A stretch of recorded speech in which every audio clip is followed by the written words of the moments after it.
Em nome do Pai, do Filho e do Espírito Santo. Amém. Amados irmãos, sou o professor Rafael Brito, ative o sininho de notificações e compartilhe esse vídeo. Bom, nós estamos numa semana um pouco, vamos dizer assim, conturbada, por causa também das mídias seculares e também internamente da igreja e fora da igreja. Depois da declaração do Dicastério para a Doutrina da Fé, onde assinado pelo cardeal Víctor Manuel Fernandes, e também o próprio Papa Francisco assina embaixo esta declaração, esta nota. Antes de mais nada, eu quero dizer para você, dar uma clareada e acalmar os ânimos de alguns católicos, talvez um pouco desavisados e que talvez não leram o documento em si e não entenderam o que é a diferença entre uma nota de esclarecimento e de orientação pastoral da doutrina da fé e um documento de magistério. Então, eu já quero acalmar você dizendo que esse documento, ele não é um documento de cunho magisterial. Não tem elemento, vamos dizer assim, dogmático, ou até mesmo o Papa, através desse documento, não está mudando a doutrina moral da igreja. Agora, ok, dito isso, o documento, a redação do documento, ao meu ver, traz confusão. Ele não coloca em claridade as coisas como são. Só depois, um pouco, segundo o jornal, o site Info Vaticana, o cardeal Emmanuel Víctor Fernandes, que é o prefeito da congregação, ele fez uma declaração, ele respondeu uma pergunta que o jornal, na verdade, fez a ele, e ele tenta, de alguma forma, responder se a bênção ela é para os casais, os pares homoafetivos, do mesmo sexo, ou os casais irregulares.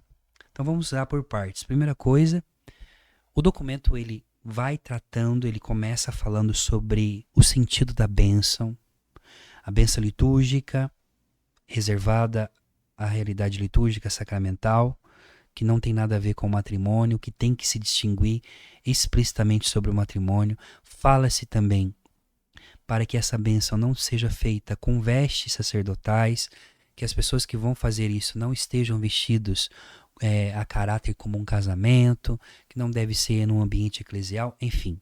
É uma bênção, se fosse para dar essa bênção, espontânea. Só que a dúvida que ficava era se essa bênção seria espontânea individualmente para aquelas pessoas, vamos colocar aqui os companheiros do mesmo sexo, né? Ou se seria para as duas pessoas juntas. Então, o cardeal ele responde, e segundo esse jornal aqui, diz assim: referindo-se à declaração Fiducia Supplicans, sobre o significado pastoral das bênçãos emanadas no Dicastério da Doutrina da Fé, que leva ao selo do prefeito cardeal Víctor Manuel Fernandes e do próprio Papa. Em menos de 24 horas, desde a publicação do texto, que é composto por 45 pontos, as interpretações feitas pela mídia e pelos próprios fiéis são muito diferentes. A gente viu que tem uma polarização, pegou fogo essa história. Mais uma vez, estamos perante um documento que não traz muita clareza. E eu concordo, não traz mesmo. É por isso que, dada a comoção gerada, eles falam que eles tentaram procurar o cardeal, que destacou para esse jornal que, na realidade, olha o que o cardeal falou, na realidade, o que não é abençoado, o que não é abençoado é a união. Então, não se abençoa a união das pessoas do mesmo sexo. Não se abençoa as uniões irregulares. O que é uma união irregular? De casais divorciados ou de casais de segunda união. Então, não se abençoa a união deles, vai dizer o cardeal. Especialmente por união se entende as relações sexuais. Então, entra no âmbito sexual. Entra no âmbito da moral e também da castidade. Então, não se abençoa o ato em si, se abençoa as pessoas. Ele continua. O texto diz claramente que a bênção ela só pode acontecer em um casamento possível. O que é o casamento possível? Entre o sexo masculino e feminino. Exclusivo, indissolúvel, gerador de vida. As relações sexuais têm o seu contexto próprio, tem que ser feito nisso. Então, nesse sentido, já o cardeal Ladari, em 2021, havia dito, né, que não se podia abençoar o pecado, em referência aos casais homossexuais. Mas, né, o prefeito da congregação de agora sustenta que até este ponto é o mesmo que o responso anterior, que quis expressar também quando disse que Deus não abençoa o pecado. Então ele fala que ele está de acordo com Ladari, não está abençoando o pecado, está abençoando as pessoas. Aí ele diz assim, agora, embora a união não seja abençoada, o casal, aí esse é o problema. Ele chama de casal. O casal, qual casal?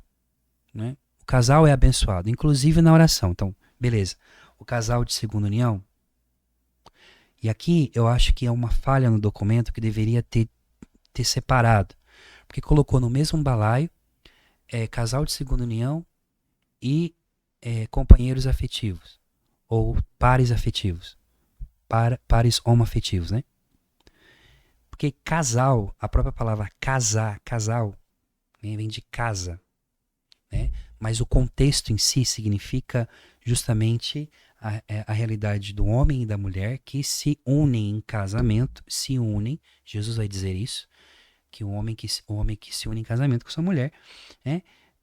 São macho e fêmea para a bênção, para a procriação, tá certo? Então talvez, eu acredito assim, talvez não, a confusão aqui esteja em alguns pontos específicos do documento, quando o documento não distingue entre o que é casal, homem e mulher, e o que é parceiros do mesmo sexo. Então isso traz um pouco de confusão. Mas, vamos lá, ele continua. Muitas vezes, ele diz, esses casais não fazem sexo há muitos anos. Então o problema aqui está no sexo. Que aí você reduz a pessoa, aí você cai no reducionismo. Você reduz a pessoa à sua sexualidade, não à sua integridade. Mas tudo bem, vamos lá. Esses casais não fazem sexo há anos, mas encontram sentido na vida partilhada e na ajuda mútua. Quando assim for, pode acontecer que não só não exista mais pecado, mas também existam valores. Aí ele explica que foi cuidadosamente o documento foi elaborado para demonstrar que essas bênçãos aos pares homoafetivos não tem que ser comparado ao matrimônio. Só que aí entra o problema de novo na prática. O grande problema é, por exemplo, que o presidente da Conferência Episcopal Alemã, que está num caminho de cisma na igreja, que o Papa Francisco chamou 2 vezes eles para dialogarem e também já disse que eles estão seguindo o caminho de cisma, já deu as orientações, já chamou a atenção, mas eles estão seguindo o caminho deles. O que estava acontecendo na Alemanha? Acontecia na Alemanha que esse tipo de bênção já estava acontecendo. Só que vinham-se com padrinhos, com festas, com regalias, tiravam fotos, o padre abençoava e era só uma bênção espontânea. Só que aí você cria confusão. E o documento quer clarear. A ideia desse documento, segundo o dicastério, é poder clarear e dizer o que tem que se distinguir entre uma bênção sacramental e uma bênção espontânea. Mas mesmo assim, a meu parecer, o documento ele não esclarece totalmente. Ele traz um pouco mais de confusão. E de novo digo o que eu falei lá atrás. Para se dar bênçãos espontâneas não precisaria ter escrito um documento para falar sobre isso. Mas querem dar uma orientação pastoral, ok. O dicastério ele é para isso, só que acho que errou a mão aqui, porque acabar que fica uma confusão maior. Agora, um ponto é os companheiros, né, os pares homoafetivos. Agora, os casais de segunda união, ou chamados casais irregulares, o que seria um casal irregular? Tem tantas áreas nessa realidade. Por exemplo, não sei se na sua família, mas na minha família, hoje em dia, os jovens não querem casar, nem no civil. Ficam amaziados, né? Lá no interior chama assim. E morrem assim. Não querem o sacramento, não querem compromisso, mas moram juntos, aí fazem acho que tem um documento lá, eu esqueci o nome, depois vocês escrevem aqui para mim, que é uma falta de compromisso, que criou-se uma cultura sobre isso. Esse tipo de casal, eles podem pedir uma bênção espontânea para o padre? Padre, abençoa a gente? Pode, é uma bênção.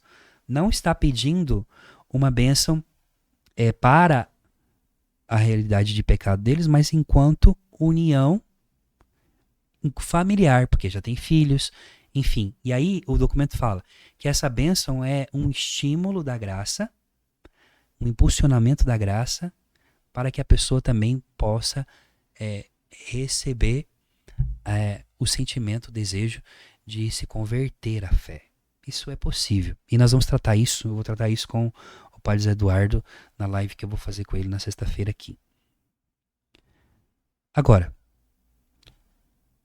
existem outras situações de casais de segunda união, por exemplo, que pessoas que foram casadas, que vivem, eu acompanho muitos casais de segunda união, que conhecem, têm consciência plena da sua situação na igreja, vão à missa todos os domingos, mas não comungam, estão fazendo um caminho de penitência, estão vivendo a castidade, como já dizia São João Paulo II na Familiaris Consortium, que a igreja é a casa dessas pessoas, como também é a casa também dos parceiros homoafetivos. Vocês podem vir na igreja, podem participar de uma missa, não podem ter acesso aos sacramentos.